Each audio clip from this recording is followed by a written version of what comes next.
Salut tout le monde, bienvenue à ce premier vidéo sur l'extension Labyrinthe de Forever War publiée par GMT Games en 2020. Dans ce vidéo, on va introduire l'extension proprement et on aura même le temps de faire la revue des cartes américaines parce qu'il n'y a pas grand-chose à dire sur Labyrinthe de Forever War. En fait, deuxième extension pour le jeu Labyrinthe, qui est probablement mon jeu préféré de tous les temps. Vous savez ça si vous êtes un bon disciple de la chaîne. Euh, c'est une extension qui vient dans un gros Ziploc, là. C'est la même chose, je pense, pour Awakening. Il n'y a même pas de boîte, essentiellement. Euh, pour jouer à Forever War, il faut avoir l'extension Awakening, et c'est peut-être ça le plus grand drame de la plupart des fans de Labyrinthe. C'est que là, au moment où j'enregistre ce vidéo-là, de ce que j'ai compris, moi j'ai pas le problème, évidemment, pas autour de le faire dans Play, mais moi j'ai le jeu de base puis les deux extensions, mais de ce que j'ai compris, Awakening est out of print en ce moment, très difficile à trouver. Mais les gens sont capables encore d'acheter des copies de Forever War. Sauf que si vous achetez Forever War puis vous n'avez pas Awakening, ben vous êtes fourré, vous pouvez pas jouer avec l'extension Forever War. Fait qu'il y a comme un petit fuck-up là, de prérequis là, dans l'histoire, là. Et puis, je pense qu'Awakening est de retour sur le P500 de GMT, mais ça peut prendre un esti de bout avant qu'il soit imprimé. Donc, c'est un peu triste. Euh, Puis, encore là, je ne veux pas en rajouter, mais à mon humble avis, Awakening est une bien meilleure extension que Forever War. Forever War, et c'est correct, c'est bon, mais bon, là, mes standards par rapport à Labyrinthe sont très élevés, là. C'est qu'Awakening, c'est la raison aussi pourquoi une est prérequise à l'autre, là. C'est qu'Awakening amenait les concepts de guerre civile, de marqueurs justement d'Awakening, de marqueurs de réaction, le califat, là, des astis de belles règles vraiment flavorful et excitantes. Et c'est étonnant, mais bon, dans Forever War, il n'y a aucune nouvelle règle. Alors, c'est pour ça que je disais que l'intro sera pas longue, il n'y a aucune nouvelle règle. La playlist sera pas longue, en fait, j'ai rien à vous expliquer en termes de règles. Forever War, essentiellement, c'est de nouveaux scénarios et 120 nouvelles cartes qui représentent des événements liés au terrorisme qui sont encore plus récents que ceux qu'on avait dans le jeu de base puis dans l'extension Awakening. Ils ont refait un petit, encore là, à la lumière des informations là, des agences de renseignement américaines. Ils ont refait un petit shuffle des 6 WMD. Il y a toujours les trois au Pakistan, mais cette fois-ci, je pense que dans Awakening, c'était deux en Syrie puis une en Iran. Là, c'est le contraire. Fait que deux weapons of mass destruction en Iran, puis une en Syrie. À part de ça, là, voici le setup du scénario là, qui appelle la chute de ISIL, là, la chute de l'État islamique, là, ou peu importe comment est-ce qu'on l'appelait. Là. Euh, donc c'est ça, là, c'est le scénario de départ. Là, on est dans une situation où il n'y a plus de regime change. Par contre, on a l'Irak et la Syrie qui sont en guerre civile puis qui font partie du califat. Là. C'est vraiment l'État islamique, si on veut, à son sommet peut-être. Là.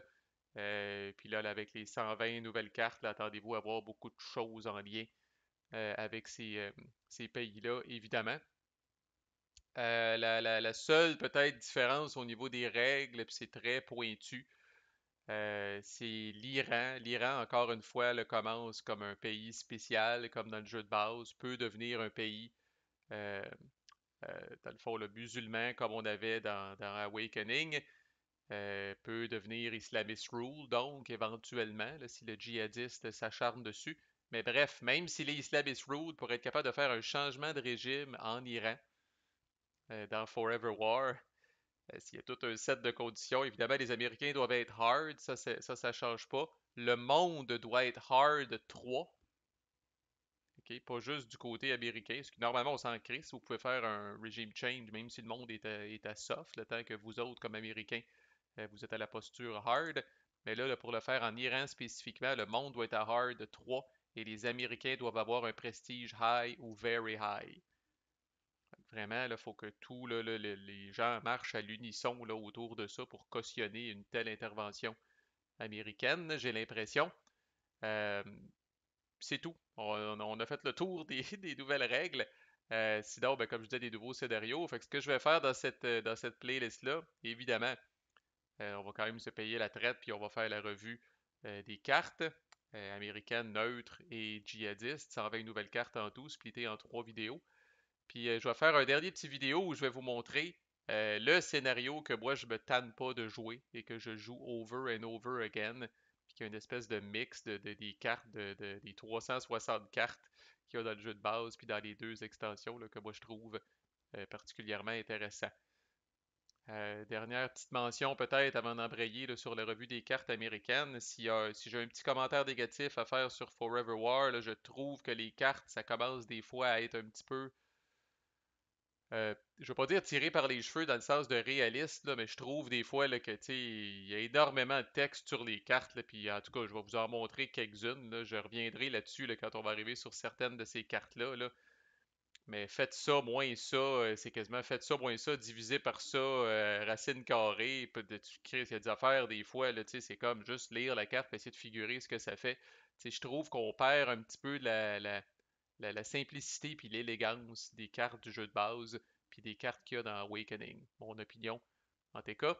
Puis je ferai un clin d'œil à ces cartes-là au fur et à mesure qu'on les verra dans notre revue. Bon, quelque chose de très cool, par exemple, qu'ils ont fait. Il y a 3 cartes américaines là, qui représentent, évidemment, le 2015 à plus tard, je pense que Trump a été élu c'est quoi, là, de 2016 à 2020, là, fait qu'on est vraiment dans le crunch là, de Donald Trump. Alors, il se retrouve sur plusieurs des cartes, et peut-être la plus fameuse est cette carte américaine-là qui vient en 3 copies, qui s'appelle les tweets de Trump. Là. Je trouve ça intéressant parce qu'ils ont mis un vrai tweet de Donald Trump comme image de la carte.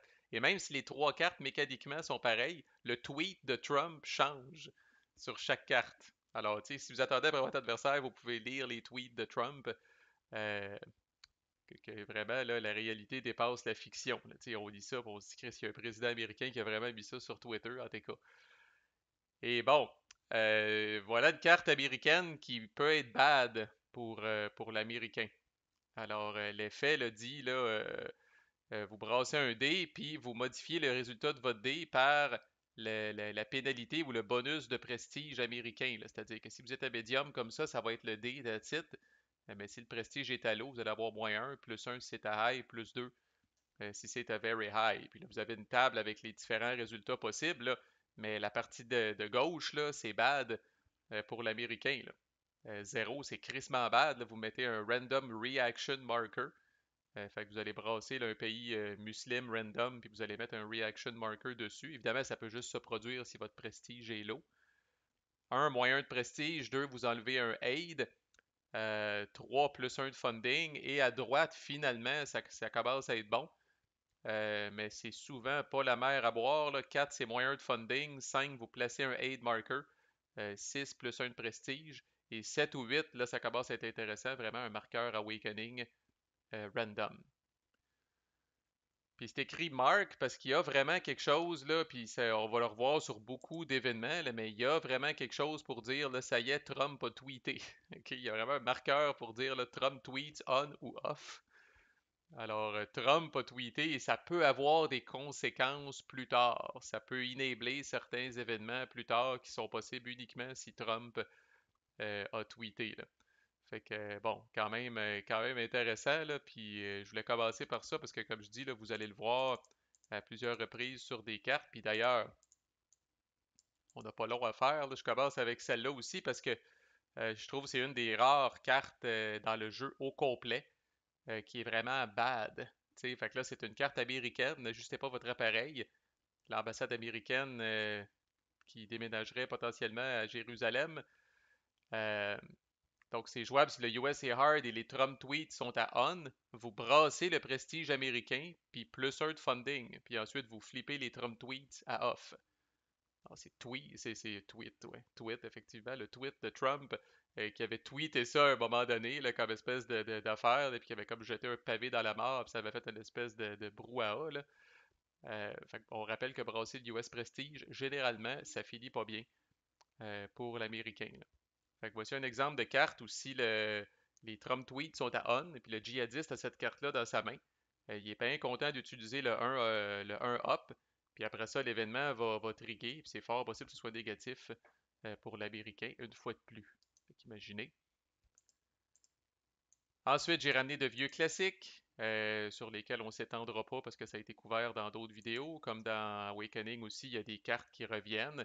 Fait que Intel Community qui est la même chose. Avenger, c'est une nouvelle carte, mais ça s'inscrit dans la mouvance là, tu sais, de Predator, Reaper, là, les fameux drones. Euh, c'est vraiment la plus nasty de la gang, là, tu sais, ça va toujours en s'améliorant, cette technologie-là, là. Fait que soit que vous enlevez deux cellules dans n'importe quel pays musulman, ou que vous pigez une carte aléatoire de la main du djihadiste. Discartez une carte aléatoire de la main du djihadiste, pardon. Mais la particularité de cette carte-là, c'est le spécial qui est en dessous. Si jamais elle est pigée de manière aléatoire par un autre événement, l'événement se produit immédiatement. Fait que cas classique, là, vous êtes l'Américain, vous avez Avenger dans votre main, le djihadiste joue une carte qui vous fait discarter une carte at random, il ramasse Avenger, avant qu'Avenger soit discarté, vous allez pouvoir faire l'événement. C'est fort en esti, ça peut être vraiment une nasty surprise pour le djihadiste, là.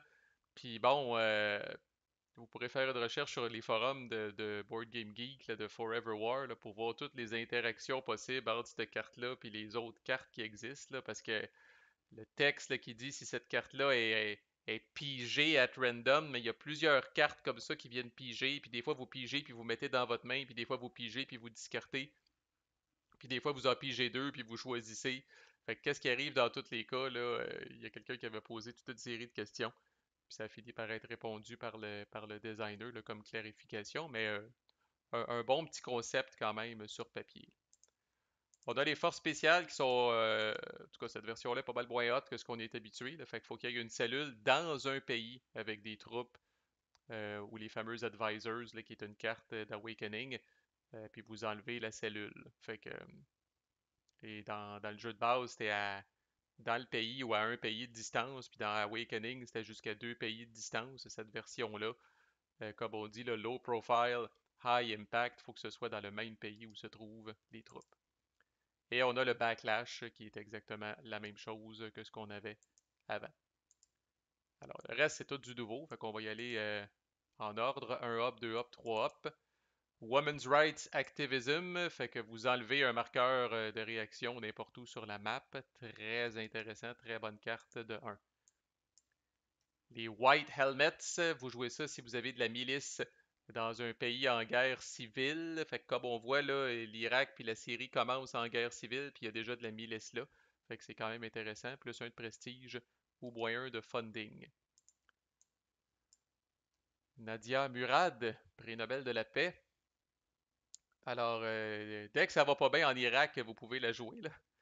Alors, vous jouez ça là, si l'Irak est en guerre civile, Islamist rule, fait partie du califat ou a un marqueur de besieged regime. Autrement dit, là, comme je disais, dès que ça va pas bien un petit peu en Irak, vous pouvez la jouer. Vous placez un marqueur d'awakening en Irak ou adjacent à l'Irak. Toujours très bon de placer des awakenings. Western Arms Sales. Donc, si vous pouvez jouer ça sur si n'importe quel pays musulman est un allié, si, ouais, il aurait quasiment pu enlever le prérequis. Là. Je veux dire, dès le début du scénario, il y a comme genre déjà 3 4 pays qui commencent alliés dans à peu près tous les scénarios, genre de cartes qui auraient pu enlever le prérequis. Alors, vous augmentez les réserves américaines de 1, de 2 si l'Arabie Saoudite est alliée. Puis ensuite, l'Américain peut faire des opérations avec cette carte-là, plus des réserves s'il le désire. Essentiellement, si l'Arabie Saoudite est alliée, comme elle est au début de la game, vous allez craquer vos réserves de 2. Puis vous allez pouvoir instantanément jouer une opération de 1 hop, plus peut-être même les deux réserves que vous avez mis pour amener ça jusqu'à 3 hop. Quand même très intéressant pour une petite carte de 1. Là. Surtout quand c'est le djihadiste qui l'a dans ses mains. Saudi Airstrikes. Alors, si l'Arabie Saoudite est neutre ou alliée, encore là, 90% du temps, euh, vous allez euh, vous allez jouer ça là ou dans un pays qui est adjacent à l'Arabie Saoudite, qui est soit en guerre civile, en regime change ou en Islamist rule. Tout ça pour dire que vous enlevez une cellule. Deux, si jamais le pays en question est le Yémen.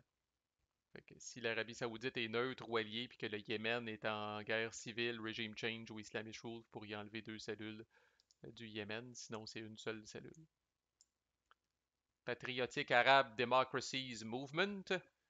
Vous jouez ça dans un pays musulman qui n'est pas adversary. Vous placez un awakening marker. Freaking bon. Holiday Surprise avec Donald Trump au lutrin.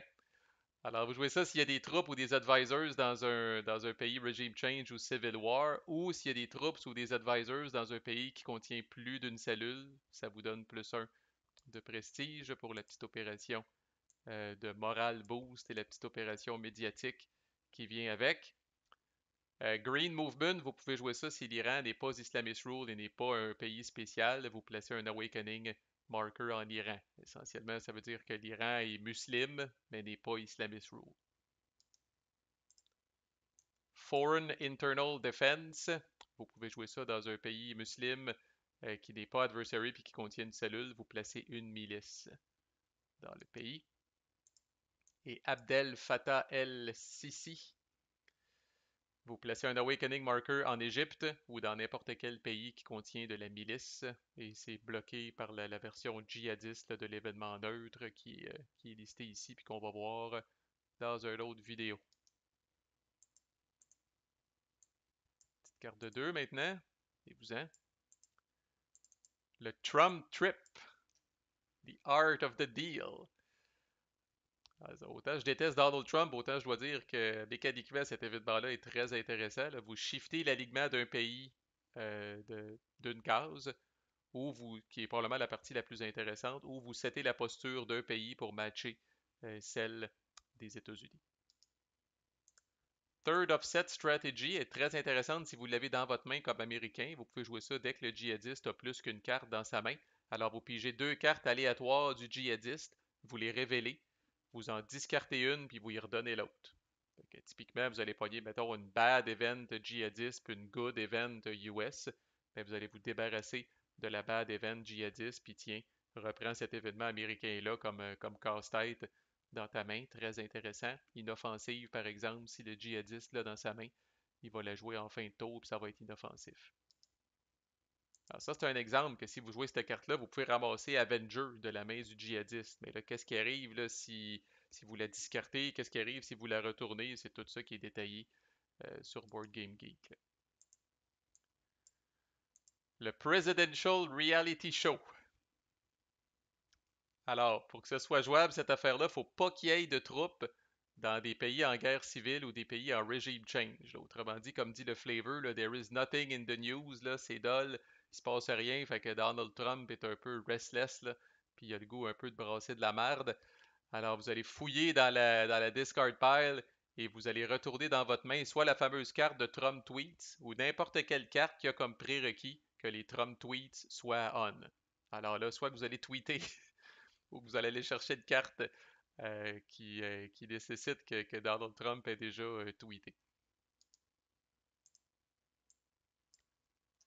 Popular Mobilization Forces, vous pouvez jouer ça dans un pays en guerre civile qui a plus de cellules que de troupes plus milices, là, que les cellules sont majoritaires par rapport aux forces gentilles, et vous allez placer un nombre de milices égal à la valeur de gouvernance du pays. Personal Security Contractors, vous pouvez jouer ça dans un pays en guerre civile, Regime Change, ou qui a plus de cellules que son niveau de gouvernance. Et un peu le même principe, vous allez placer un nombre de milices là égal.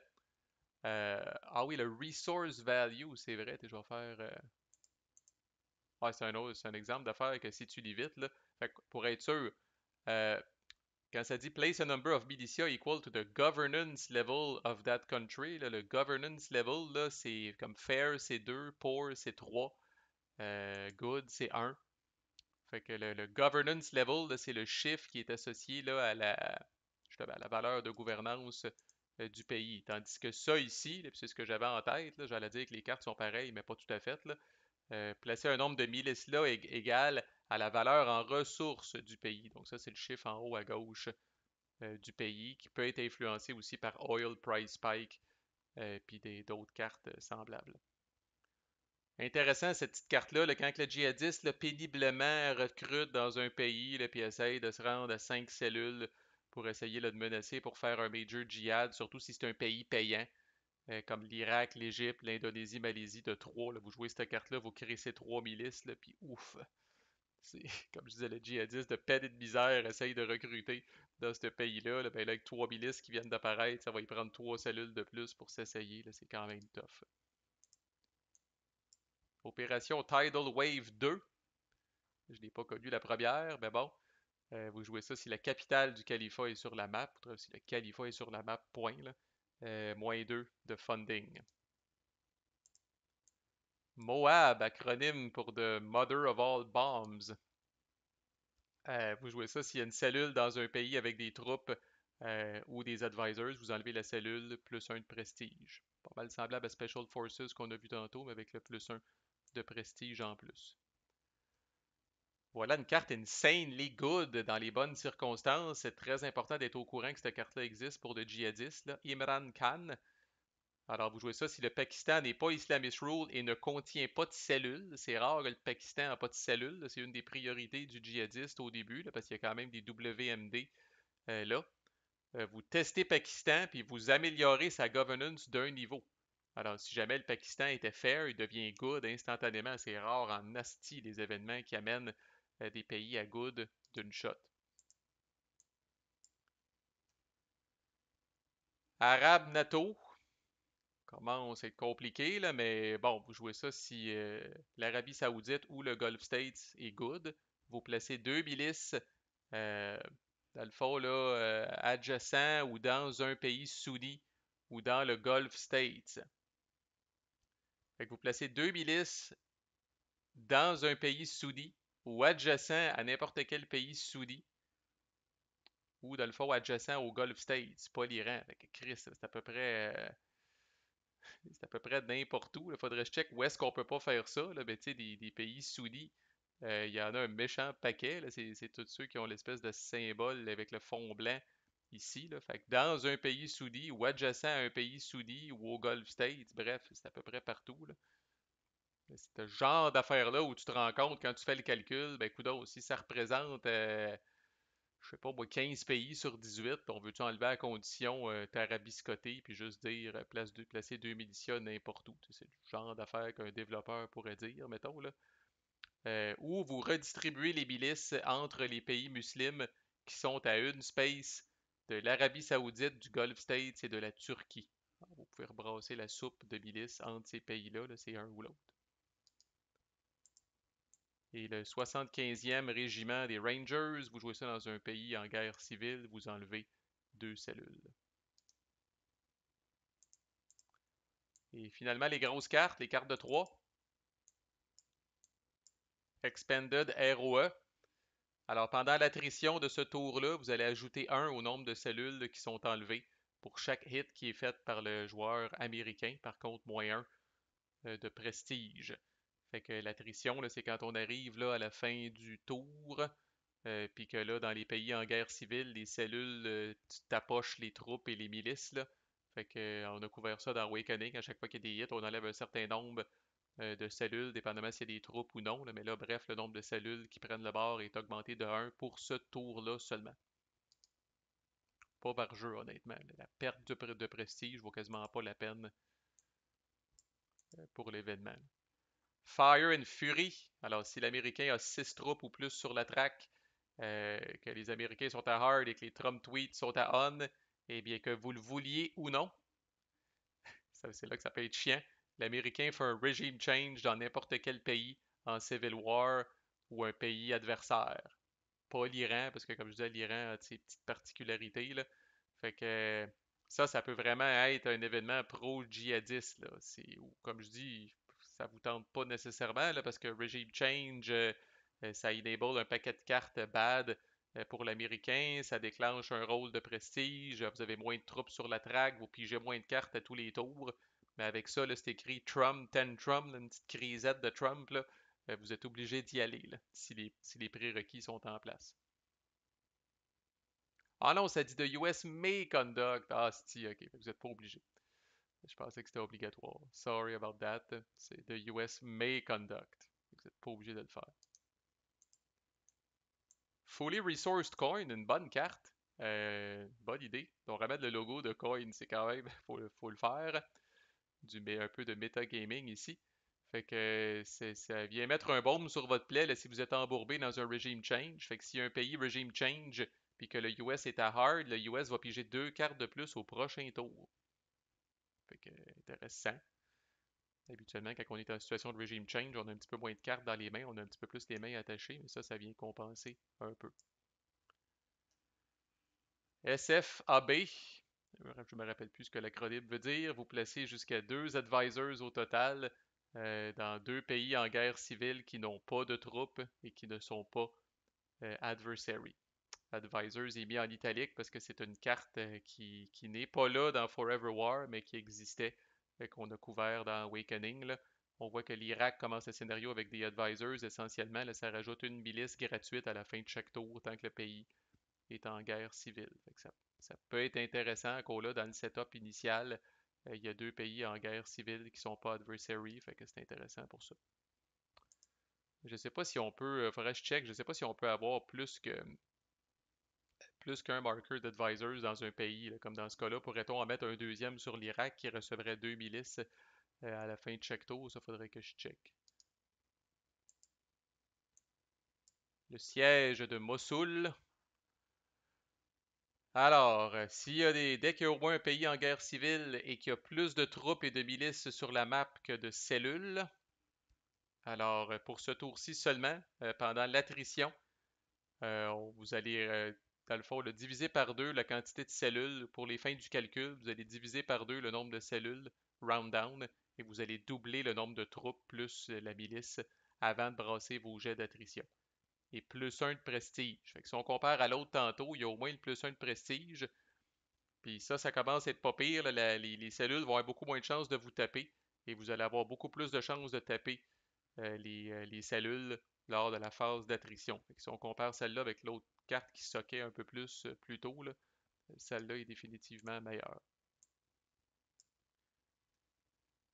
Alors voilà, il commence à avoir pas mal de texte. Alors, Regime Change Policy. Alors, si l'Américain a 6 troupes ou plus sur la traque et qu'il y a plus de ressources Islamist Rule que de ressources à Good, l'Américain peut utiliser cette carte-là pour faire un regime change dans n'importe quel pays musulman, peu importe la gouvernance ou sa posture. L'Américain peut être à soft, le pays musulman peut être à poor, puis ça dérange pas.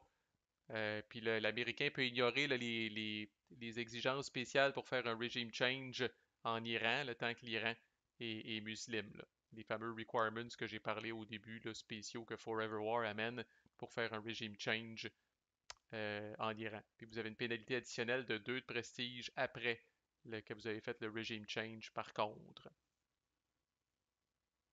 Fait que ça ressemble à Iraqi WMD puis Libyen WMD dans le jeu de base. Par contre, ça doit arriver tout de suite. Tandis que Iraqi WMD puis Libyen WMD, on peut les mettre de côté, puis je le ferai plus tard. Populisme et euroscepticisme. Voilà une carte sur laquelle j'ai posé une question et à laquelle je n'ai jamais eu de réponse. Euh, donc, vous jouez ça dans un pays Schengen qui est soft. Si vous, comme Américain, vous êtes hard, alors vous allez flipper le pays de soft à hard. Ensuite, si les Trump tweets sont à on, vous allez prendre un pays Schengen qui n'a pas été testé, vous allez le mettre à hard, puis vous allez mettre Trump tweets à off. Puis ensuite, vous allez ajuster le prestige américain par le nombre de pays Schengen hard moins le nombre de pays Schengen soft jusqu'à un chiffre maximum de plus ou moins 3. Fait qu'essentiellement, plus il y a de pays Schengen qui sont hard, puis moins il y a de pays Schengen qui sont soft, plus vous allez avoir une grosse paye de prestige, maximum plus 3. Puis ça permet là, de jouer Brexit, qui est un événement neutre, si je ne m'abuse. Là, vous allez dire, c'est quoi la question que tu avais posée, Marco? C'est que la carte dit, bon, ensuite, si Trump tweet, c'est à on, mais là, est-ce que le fait que Trump tweet soit à on, c'est bon pour le reste de l'événement ou c'est bon juste pour la petite phrase qui dit qu'on prend un pays Schengen qui n'a pas été testé puis qu'on le met à hard? Comme je dis, j'ai jamais eu de réponse. Ce petit commentaire, peut-être, je vous dirais, là, le designer de Awakening, en fait, Labyrinthe de manière générale, faut dire que le jeu de base fait longtemps qu'il a été sorti, puis Volco est rendu une vedette, là, fait qu'il est passé à autre chose. Là. Mais Labyrinthe, de manière générale, autant le jeu de base que les extensions, là, très très peu d'implication des designers. Alors, vous en êtes réduit à avoir des réponses de gens comme moi qui aiment le jeu puis qui ont leur propre idée, là, mais d'avoir la réponse officielle de la source, très difficile.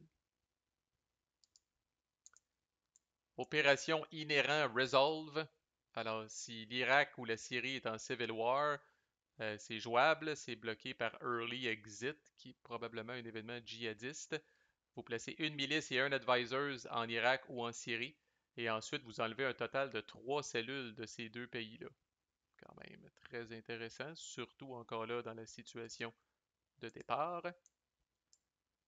Le Government of National Accord, vous jouez ça dans un pays en guerre civile, vous placez deux milices dans le pays, ensuite vous brassez un dé, si le jet de dé est égal ou inférieur au nombre de milices plus le nombre de troupes moins le nombre de cellules, vous terminez la guerre civile là, et si vous réussissez à mettre un terme à la guerre civile, vous avez +1 de prestige. Par exemple, ça ne serait pas possible dans aucun de ces pays-là. Ben, admettons qu'il reste juste une cellule en Syrie. Vous jouez cet événement-là. Vous décidez de placer deux milices de plus en Syrie. Mais vous êtes rendu à quatre milices, puis il y a juste une cellule. 4 moins 1, ça fait 3. Vous allez brasser un dé. Vous allez essayer de pogner 3 au moins. Si vous réussissez, la guerre civile est terminée en Syrie. Puis là, ne peut plus faire partie du califat, ne peut plus être la capitale du califat. Alors la capitale du califat va se tasser en Irak. L'Irak va prendre la relève, mais ça va faire un petit hit aux djihadistes. Chaque fois que la capitale du califat est déplacée, là, ça fait mal un petit peu aux, euh, aux djihadistes.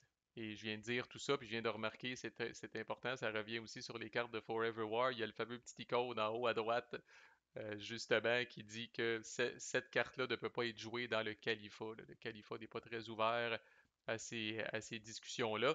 Fait que, ironiquement, vous avez cette carte-là en début de game. Vous pouvez pas rien faire. Vous pouvez pas rien faire avec. Là. Il y a effectivement deux pays en guerre civile, mais ils font les deux parties du califat. Puis le petit icône en haut à droite dit que l'événement ne peut pas être joué là. Fait que il faudrait attendre qu'il y ait un autre pays en guerre civile qui ne fasse pas partie du califat. Air America. Chris, quand même. Vous enlevez jusqu'à 3 cellules au total de n'importe quel pays en guerre civile ou en régime change, ou vous enlevez 4 cellules totales de pays du califat. Alors, ça fesse quand même, là. 4 cellules qui revolent, 4 cellules qui prennent le bord, bonne carte. Sunni Shia Rift. Alors, vous pouvez jouer ça si l'Iran est devenu musulman, essentiellement. Vous enlevez un total de 3 cellules de Any Sunni or Shia mix. Ok, ça aussi, c'est pas mal, me dire, n'importe où, là. Mais vous enlevez un total de 3 cellules de n'importe quel pays Sunni ou n'importe quel pays Shia mix qui est adjacent à l'autre type. Encore là, il y a peut-être Gulf States qui ne peut pas être joué parce que Gulf States c'est Shia mix et il est adjacent uniquement à des Shia mix. Euh, Turquie, peut-être, mais sinon, les autres, la Syrie est adjacent à la Jordanie. Bon, non, j'avoue, eux autres, c'est tous des Souris, puis sont pas mal tous linkés ensemble. Ils copinent pas trop avec des Shia mix, là. Bref, vous devez pogner là, des pays qui sont adjacents aux religions opposées là, pour que ça marche. Là. Et Deep State, un autre asti de bon événement à se rappeler, là. Vous jouez ça soit en Égypte, en Syrie, au Pakistan ou en Turquie. Si ces pays-là ont été testés et ne sont pas Islamist Rule ou Civil War, vous améliorez la governance d'un niveau. Encore là, on peut passer potentiellement de fair à good. Par contre, si l'américain est soft, vous allez shifter l'alignement du pays même d'une boîte vers adversary. Alors, ça peut être fucké là, si vous êtes fair, si le pays est fair ally ou fair neutral, fair neutre pourrait devenir good, puis après ça shifter et devenir un good adversary, ce qui est vraiment fucké parce que ça compte dans vos ressources de good, mais vous pouvez plus rien faire dans ce pays-là comme américain. N'empêche, ça peut être un méchant bon finisher, puis ça peut être une surprise assez désagréable pour le djihadiste. Voilà, désolé pour le stumbling un petit peu. Là. Il y a 40 cartes piles américaines. Je sais, on va voir dans les autres vidéos si c'est vraiment splitté 40, 40, 40. Là, mais dans le cas de l'américain, il y a vraiment 40 cartes piles. Comme je disais, désolé pour le stumbling, là, je suis allé un peu à capella là, parce que je connais relativement bien les cartes, fait que j'ai pas nécessairement fait une grande révision, là.